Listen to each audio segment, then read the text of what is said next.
মুসনাদে আহমদের 21876 নম্বর হাদিসের ভিতরে আসছে ওয়া ইন্নাল কুরআনা ইয়ালকা সাহিবাহু ইয়াউমাল কিয়ামা, কুরআন কিয়ামতের দিন তার সাথীর সাথে সাক্ষাৎ করবে, সাক্ষাৎ করে বলবে হাল তারিফুনি, তুমি কি আমাকে চেনো? ফায়াকুলু মা আরিফুকা, কুরআন বলবে আমি তোমাকে চিনি। কুরআন প্রশ্ন করে, কুরআন বলবে আমি তোমাকে চিনি। এভাবে প্রশ্ন করবে বারবার। তখন বলবেন আনা সাহিবুকাল কুরআন, আমি হলাম তোমার সাথী কুরআন। এই কোরআনকে তুমি দুনিয়াতে পাঠ করেছিলে, এই কোরআন তেলাওয়াত করতে যে তুমি দিনের বেলায় কোরআনের আদেশ মানতে যে তোমার রোজায় কাটাইছো, তুমি এই কোরআনের আদেশ মানতে যে রাতের বেলা তুমি ঘুমাইতে পারো নাই, তখন আল্লাহ পাক রব্বুল আলামিন নবীর মাধ্যমে জানায়া দিয়েছেন ফায়াতুল মুলকা বিয়ামিনিহি, তার ডান হাতে জান্নাতের রাজত্ব দেওয়া হবে, জান্নাতের রাজত্ব এই বান্দার হাতে দেওয়া হবে। ওয়াল খুলদা বিশিমালিহি, আর জান্নাতের স্থায়িত্ব তার বাম হাতে দেওয়া হবে। কোরআনে কারিমকে যদি প্রাধান্য দেওয়া হয়, কোরআন এমন একটা কিতাব, কোরআনের ব্যাপারে কোরআন থেকে 10টি কথা আপনাদেরকে শোনাবো দলিল সহকারে। কোরআনের ব্যাপারে সূরা শুআরা এর 192 থেকে 195 নম্বর আয়াতে আল্লাহ পাক রব্বুল আলামিন জানায় দিয়েছেন ওয়া ইন্নাহু লাতানজিলু রাব্বিল আলামিন,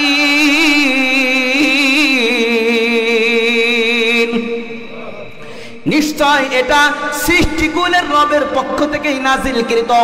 192 নম্বর আয়াত সূরা শুআরা 193 নম্বর আয়াতের ভিতরে আল্লাহ পাক রব্বুল আলামিন জানায় দেন নাযালা বিহির রূহুল আমিন,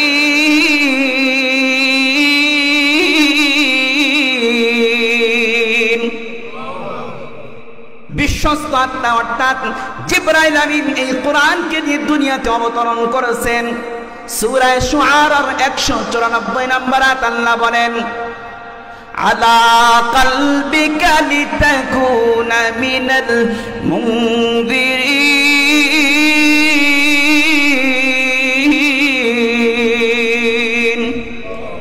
কোরআনকে আপনার পক্ষে রেখেছি, মুহাম্মদ সাল্লাল্লাহু আলাইহি ওয়াসাল্লামের সিনার ভিতরে রেখে দিয়েছি, যাতে করে আপনি সতর্ককারীদের অন্তর্ভুক্ত হতে পারেন। 95 নম্বর আয়াত আল্লাহ বলেন 195 নম্বর আয়াত ওয়ালিসানিন আরাবিয়্যিম মুবিন, কোরআনকে আরবি ভাষায় নাজিল করেছি। সূরা যুখরুফের 3 নম্বর আয়াত আল্লাহ বলেন ইন্না জাআলনাহু কুরআনান আরাবিয়্যান লাআল্লাকুম তা'কিলুন, আমি কোরআনকে আরবি বানিয়েছি যাতে করে তোমরা বুঝতে পারো। এগুলো সব কিন্তু কোরআন সম্পর্কে কোরআনুল কারীমের ভিতরে আসমান জমিনের মালিক জানায় দিয়েছেন। এই ছিল 4 নম্বর কথা। 5 নম্বর কথা হলো রব্বুল আলামিন কোরআনুল কারীমের সূরা ফুসসিলাতের 42 নম্বর আয়াতে কারিমার ভিতরে জানায় দিয়েছেন লা ইয়াতিহিল বাতিলু মিন বাইনি ইয়াদাইহি ওয়ালা মিন খালফিহি তানজিলুম মিন হাকীমিন হামিদ। কোরআন এমন একটা কিতাব, এতে কোনো বাতিল অনুপ্রবেশ করতে পারে না, শয়তান এর ভিতরে প্রবেশ করতে পারে না, এর ভিতরে কমতেও করতে পারে না, এর ভিতরে বাড়তিও করতে পারে না, বৃদ্ধি করতে পারে না। লা ইয়াতিহিল বাতিলু মিন বাইনি ইয়াদাইহি ওয়ালা মিন খালফিহি, সামনে থেকেও পারবে না, পিছন থেকেও পারবে না। তানজিলুম মিন হাকীমিন হামিদ, এটা প্রজ্ঞাময় প্রশংসিত রবের নাজিলকৃত কিতাব। 6 নম্বর কথা সূরা ফুরকানের 33 নম্বর আয়াতে কারিমার ভিতরে আল্লাহ তাআলা জানেন লা ইয়াতুনাকা বিমাসালিন ইল্লা জিনাকা বিল হাক্কি ওয়া আহসানা তাফসীরা। তারা আপনার কাছে যে কোনো বিষয় নিয়ে আসুক না কেন, কোরআন সম্পর্কে যদি কোনো খারাপ কিছু নিয়ে আসে, তাহলে আমি রব্বুল আলামিন এর সঠিক সমাধান এবং সুন্দর ব্যাখ্যা দিয়ে দিয়েছি।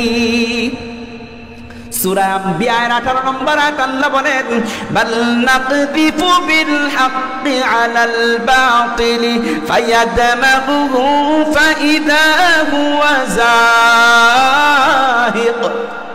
আমি হককে বাতিলের উপরে নিক্ষেপ করে দিই, ফলে ওই হকের কারণে বাতিলটা চূর্ণ বিচূর্ণ হয়ে যায় এবং নিমিষেই তা ওই বাতিল বিলুপ্ত হয়ে যায়।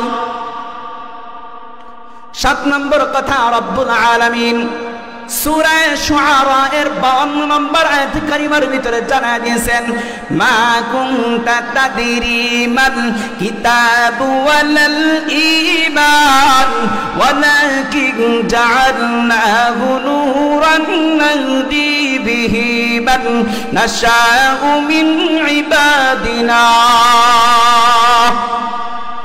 কোরআন কি কিতাব জানো কি, ঈমান কি জানো কি? আমার আল্লাহ পাক রব্বুল আলামিন জবাব দিয়ে বলতেছেন, জাআলনাহু নূরা, আমি কোরআনকে নূর বানাইছি, নাহদি বিহি মান নাশাউ মিন ইবাদিনা, এর দ্বারা আমি হেদায়েত প্রদান করি আমার বান্দাদের মধ্য থেকে, যাকে ইচ্ছা তাকে আমি হেদায়েত দান করে দিই। কোরআনের মাধ্যমে আল্লাহ হেদায়েত দান করেন, আবার এই কোরআনের মাধ্যমে আবার কাউকে পথভ্রষ্ট করে দিবেন। সূরা ইউনূসের 57 নম্বর আয়াতে কারিমার ভিতরে আল্লাহ তাআলা জানায় দেন, ইয়া আইয়ুহান নাসু ক্বাদ জাআতকুম মাউইযাতুম মির রাব্বিকুম ওয়া শিফাউল লিমা ফিস সুদূর। হে লোক সকল, তোমাদের কাছে তোমাদের রবের পক্ষ থেকে উপদেশ এসেছে এবং তোমাদের অন্তরে যা রয়েছে তার শেফা, তার আরোগ্য, তার চিকিৎসা হলো কোরআনুল কারীম। তোমাদের অন্তরে যা কিছু রয়েছে তার চিকিৎসা। সূরা বনী ইসরাঈলের 88 নম্বর আয়াতে কারিমার ভিতরে আল্লাহ তাআলা বলেন, কুল্লা ইনজতামাআতিল ইনসু ওয়াল জিন্নু আলা আন ইয়াতু বিমিসলি হাযাল কুরআনি লা ইয়াতুনা বিমিসলিহি। যদি মানুষ এবং জিন জাতি যদি একত্রিত হয় আর এই কোরআনের অনুরূপ যদি কোনো সূরা আনতে চায়, অনুরূপ কিছু আনতে চায়, লা ইয়াতুনা বিমিসলিহি, এই কোরআনের অনুরূপ কিছু আনতে পারবে না। সূরা হিজরের 9 নম্বর আয়াতে কারিমার ভিতরে আল্লাহ তাআলা জানায় দিয়েছেন, ইন্না নাহনু নাযালনা যিকরা ওয়া ইন্না লাহু লাহাফিজুন।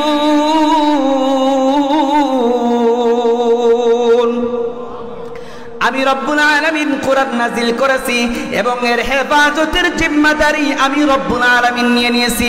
ও দুনিয়ার মানুষ, তোমরা যদি কোরআনের সমস্ত কপিগুলো জ্বালায় দাও, কোরআনকে যদি ধ্বংস করতে চাও, আমি আসমানের মালিক চ্যালেঞ্জ ঘোষণা করে দিলাম, ওই কোরআনের হেফাজতকারী আমি রব্বুল আলামিন। তোরা সারা পৃথিবীর মানুষ যদি চ্যালেঞ্জ করে কোরআনকে দুনিয়া থেকে সরাইতে চাস, সরাইতে পারবি না। এই কোরআনের ফজিলাতের ব্যাপারে সূরা ফাতিরের 29 এবং 30 নম্বর আয়াতে আল্লাহ পাক রব্বুল আলামিন জানায় দিয়েছেন, ইন্নাল্লাযীনা ইয়াতলুনা কিতাবাল্লাহি ওয়া আকামুস সালাতা ওয়া আনফাকু মিম্মা রাযাকনাহুম সিররান ওয়া আলানিয়াতান তিজারাতান লান তাবুর।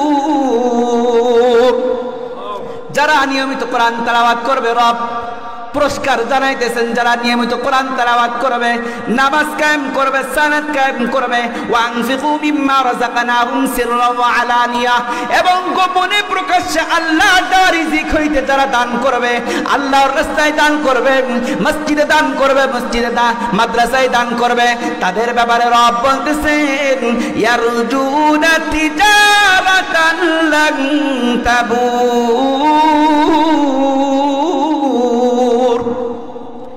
তারা এমন ব্যবসার আশা করবে লান্তাপুর, যেই ব্যবসা কখনো ধ্বংস হবে না। 30 নম্বর সূরা ফাতিরের আয়াতে বলেন লিউওয়াফিয়াহুম নুজুরাহুম ওয়া ইয়াজিদাহুম মিন ফাদলি, আল্লাহ পাক রব্বুল আলামিন তাদের পূর্ণ পুরস্কার দিয়ে দিবেন, ওয়া ইয়াজিদাহুম মিন ফাদলি, এবং তার নিজ অনুগ্রহে আরো তাদেরকে পুরস্কার বাড়ায় দিবেন। কি করলে? কোরআনুল কারীম তেলাওয়াত করলে কোরআনুল কারীমের কারণে আল্লাহ সম্মান বাড়ায় দিবেন, রিজিকের ভিতরে ওয়াসাআত দান করবেন, বরকত দান করবেন। ইবনে মাজাহ শরীফের 218 নম্বর হাদিসের ভিতরে নবী করিম সাল্লাল্লাহু আলাইহি ওয়াসাল্লাম থেকে হাদিসটা বর্ণনা রয়েছে أن نافع بن عبد الحارث لقي عمر بن الخطاب رضي الله تعالى عنه بعسفان। নাফে ইবনে আব্দুল হারিস উমর ইবনুল খাত্তাব রাদিয়াল্লাহু তাআলা এর সাথে উসফান নামক স্থানে সাক্ষাৎ হয়ে গেল। এই উমর ইবনুল খাত্তাব রাদিয়াল্লাহু তাআলা আনহু ইনি ওই ইসতামালাহু আলা আহলি মক্কা, মক্কাবাসীর গভর্নর নিযুক্ত করেছিলেন। নাফি ইবনে আব্দুল হারিসকে মক্কাবাসীর গভর্নর নিযুক্ত করেছিলেন এবং তাকে জিজ্ঞাসা করলেন মান ইস্তাখলাফতা আলা ওয়াহলিল আদি আলা আহলিল ওয়াদি, তুমি গ্রামের স্থানাভিষিক্ত হিসেবে কাকে নিযুক্ত করেছ? তখন তিনি উত্তর দিলেন ইস্তাখলাফতু আলাইহিম ইবনে আবজা, আমি তাদের উপরে ইবনে আবজা নামক ব্যক্তিকে খলিফা হিসেবে নিযুক্ত করেছি, স্থানাভিষিক্ত হিসেবে নিযুক্ত করেছি। তখন উমর রাদিয়াল্লাহু তাআলা জিজ্ঞাসা করলেন মান ইবনে আবজা, ইবনে আবজা কে? তুমি যাকে খলিফা নিযুক্ত করেছো, স্থানাভিষিক্ত নিযুক্ত করেছো। তখন তিনি বললেন, নাফি রাদিয়াল্লাহু তাআলা বললেন রাজুলুম মিন মাওয়ালিনা, সে হলো আমাদের গোত্রের ভিতর থেকে একজন দাসী, আমাদের আযাদকৃত গোলাম। তখন ওমর রাদিয়াল্লাহু তাআলা বললেন ইস্তাখলাফতা আলাইহিম মাওলান, তুমি তাদের উপরে গোলামকে স্থানাভিষিক্ত নিযুক্ত করেছো। তখন নাফি রাদিয়াল্লাহু তাআলা জবাব দিলেন, হে আমিরুল মুমিনিন, এই ইবনে আবজার ভিতরে আল্লাহ পাক রব্বুল আলামিন 3টা বৈশিষ্ট্য দান করেছেন, 3টা গুণ দান করেছেন। وَإِنَّهُ قَارِئٌ لِكِتَابِ اللَّهِ تَعَالَى وَعَالِمٌ بِالْفَرَائِضِ وَقَاضٍ, সে কোরআনুল কারীমের কারি, কোরআন তেলাওয়াতকারী। 2 নম্বর হলো ইলমে ফারায়েজ, অর্থাৎ আমরা যে জমি জায়গা নিয়ে বাবা জমি রেখে যদি মারা যায় উত্তরাধিকার সূত্রে মিরাস বলা হয়, এই সম্পর্কে তিনি জ্ঞান অর্জন করেছেন। ওয়াকাদিন, এবং বিচারক। তখন ওমর রাদিয়াল্লাহু তাআলা বললেন ইন্না নাবিয়াকুম সাল্লাল্লাহু আলাইহি ওয়াসাল্লাম ইন্নাল্লাহা ইয়ারফাউ বিহাদাল কিতাবি আকওয়ামান ওয়া ইয়াদউ বিহি আখারিন, নিশ্চয় আল্লাহ তাআলা এই কিতাবের মাধ্যমে বহু জাতিকে সম্মানিত করেছেন, আবার এই কিতাবের মাধ্যমে বহু জাতিকে অপদস্থ করেছেন। তাহলে এই ইবনে আবজা একজন আযাদকৃত গোলাম, এরপরও কিন্তু আল্লাহ পাক রব্বুল আলামিনের কাছে তার সম্মান হয়েছে, কারণ হলো একমাত্র কোরআনুল কারীমের তেলাওয়াতকারী। যদি ফজিলাত বলতে থাকে অনেক ফজিলাত বলা যাবে। তিরমিজি শরীফের 2909 নম্বর হাদিসের ভিতরে রাসূল সাল্লাল্লাহু আলাইহি ওয়াসাল্লাম বলেছেন খায়রুকুম মান তাআল্লামাল কুরআন ওয়া আল্লামা, তোমাদের মধ্যে সর্বশ্রেষ্ঠ ব্যক্তি ওই ব্যক্তি যে কোরআনুল কারীম শিক্ষা করে এবং শিক্ষা দেয়। তিরমিজি শরীফের 2910 নম্বর হাদিসের ভিতরে রাসূল সাল্লাল্লাহু আলাইহি ওয়াসাল্লাম বলেছেন মান ক্বারা হারফাম মিন কিতাবিল্লাহি ফালাহু বিহি হাসানাহ ওয়াল হাসানাতু বিআশরি আমসালিহা, لا أقول ألف لام ميم حرف ولكن ألف حرف ولام حرف وميم حرف, যে ব্যক্তি কোরআনুল কারীমের এক একটা হরফ পড়বে তার এক একটা হরফে 10 গুণ নেকি দেওয়া হবে। আমি নবী কিন্তু আলিফ লাম মিম কে একটা হরফ বলি নাই, বরং আলিফ একটা হরফ, লাম একটা হরফ, মিম একটা হরফ। তিরমিজি শরীফের 2914 নম্বর হাদিসের ভিতরে রাসূল সাল্লাল্লাহু আলাইহি ওয়াসাল্লাম থেকে বর্ণনা। তিনি বলেন ইকার বিসাহিবিল কুরআন ইকরা ওয়ারতাকি ওয়ারাতিল কামা কুনতা তুরাতিলু ফিদ দুনিয়া ফা ইন্না মানজিলাতাকা ইনদা আখিরি আয়াতিন তাকরাউহা। কুরআনুল কারীমের যারা হাফেজ তাদেরকে কিয়ামতের দিন ডাক দিয়ে বলা হবে, এ হাফেজ তুমি কুরআনুল কারীম তারতিলের সহিত তেলাওয়াত করো, আর তোমার তেলাওয়াত যেখানে যে শেষ হবে সেখানেই তোমার মানজিল হয়ে যাবে। বুখারী শরীফের 5427 নম্বর হাদিসের ভিতরে কুরআনুল কারীমের তেলাওয়াতের ব্যাপারে নবী জানায়া দিয়েছেন, মাতালুল মুমিনিল্লাযী ইয়াকরাউল কুরআন। সামনে দিকে একটু আগে বসি, পিছনের ভাইরা জায়গা হইতেছে না, জায়গার ব্যবস্থা করে দিয়ে আল্লাহ পাক রব্বুল আলামিন জান্নাতে জায়গার ব্যবস্থা করে দিবেন। মাতালুল মুমিনিল্লাযী ইয়াকরাউল কুরআন কামাতালিল উতরুজ্জা। বুখারী শরীফের হাদিসের বর্ণনার ভিতরে আসছে, মাসালুল মুমিনিল্লাযী ইয়াকরাউল কুরআন, যেই মুমিন কোরআন তেলাওয়াত করে ওই মুমিনের দৃষ্টান্ত হলো কমলা লেবুর ন্যায়, রিহুহা তাইয়িবুন ওয়া তা'মুহা তাইয়িবুন, যার সুঘ্রাণ সুন্দর, যার স্বাদ সুন্দর। ওয়া মাসালুল মুমিনিল্লাযী লা ইয়াকরাউল কুরআনা কামাসালিত তামরা, আর যেই মুমিন কোরআন তেলাওয়াত করে না তার দৃষ্টান্ত হলো খেজুরের মতো। রিহুহা লাইসা লাহা রিহ, তার কোনো ঘ্রাণ নাই। তা'মুহা হুলওয়াতুন, তবে স্বাদ আছে, খেজুরের স্বাদ আছে কিন্তু ঘ্রাণ নাই। তাহলে মুমিন হওয়ার কারণে স্বাদ আছে, কিন্তু কোরআন তেলাওয়াত না করার কারণে ওই মুমিনের ভিতরে কোনো ঘ্রাণ নাই। ওমাসালুল মুনাফিকিল্লাযী ইয়াকরাউল কুরআনা কামাসালুর রাইহানা, আর ওই মুনাফিক যে কোরআন তেলাওয়াত করে তার দৃষ্টান্ত হলো শস্য ফুলের মতো। রিহুহা রিহুহা রিহুহা তাইয়িবুন, যার সুঘ্রাণ আছে, ওয়া তা'মুহা মুররুন, কিন্তু স্বাদ হলো তিক্ত। ওমাসালুল মুনাফিকিল্লাযী লা ইয়াকরাউল কুরআন, আর ওই মুনাফিক যে কোরআন তেলাওয়াত করে না, কামাসালিল হানজালা, তার দৃষ্টান্ত হলো পাকাল ফলের মতো। লাইসা লাহা রিহা, যার কোনো সুঘ্রাণও নাই, ওয়া তা'মুহা মুররুন, এবং স্বাদ হলো তিক্ত। তাহলে কোরআনুল কারীম মুমিন যদি পাঠ করে তাহলে তার সুঘ্রাণ বের হবে, আবার স্বাদও পাবে। আর মুমিন যদি তেলাওয়াত না করে সুঘ্রাণ ছড়াবে না, কিন্তু স্বাদ পাইবে ঈমানের কারণে। আর মুনাফিক যদি পাঠ করে তাহলে স্বাদ ছড়াবে না, ঘ্রাণ ছড়াবে না, আর স্বাদটাও হবে তিক্ত। আর যেই মুনাফিক কোরআন পড়ে না তার সুঘ্রাণও ছড়াবে না, আবার স্বাদও পাবে না। মুসলিম শরীফের 1732 নম্বর হাদিসের ভিতরে উসাইদ ইবনে হুযাইর রাদিয়াল্লাহু তাআলা আনহু, তিনি তার আস্তাবরে একদিন কোরআনুল কারীম তেলাওয়াত করতেছেন। তেলাওয়াত করতে করতে দেখলেন যে পাশের থেকে তার ঘোড়াটা ছটফট করতেছে। তিনি তেলাওয়াত থামায় দেন, আবার শান্ত হয়ে যায়। এভাবে 3 বার করলেন। 3 বার করে তার সন্তান ইয়াহইয়া পাশেই ছিল, মনে করলেন ইয়াহইয়াকে আবার চাপা দিয়ে দেয় কিনা ঘোড়া। তখন ওই ঘোড়ার কাছে গেলেন, যে দেখলেন যে আসমানের দিকে তাকায় দেখলেন একটা মেঘখণ্ড দেখা যাইতেছে। ওই মেঘখণ্ডের মধ্যে প্রদীপের ন্যায় ঝুলন্ত আলো জ্বলতেছে। তখন এই ঘটনা আমার নবীর কাছে যে বললেন, নবী বললেন তুমি কেন তেলাওয়াত বন্ধ করলে? তেলাওয়াত করতেই থাকতে তুমি যদি তেলাওয়াত করতে থাকতে, এভাবে তেলাওয়াত করতে করতে যদি ফজর হয়ে যাইত, মুসল্লিরাও পর্যন্ত ফেরেশতাদেরকে দেখতে পাইতো। এটা আমার বানানো কথাটা মুসলিম শরীফের 1732 নম্বর হাদিসের ভিতরে নবী জানায়া দিয়েছেন। বুখারী শরীফের 1343 নম্বর হাদিসের ভিতরে নবী জানায়া দিয়েছেন কুরআনুল কারীমের ফজিলতের ব্যাপারে। কুরআনুল কারীম পাঠ করলে কি হবে, কুরআনুল কারীম তেলাওয়াত করলে কি হবে।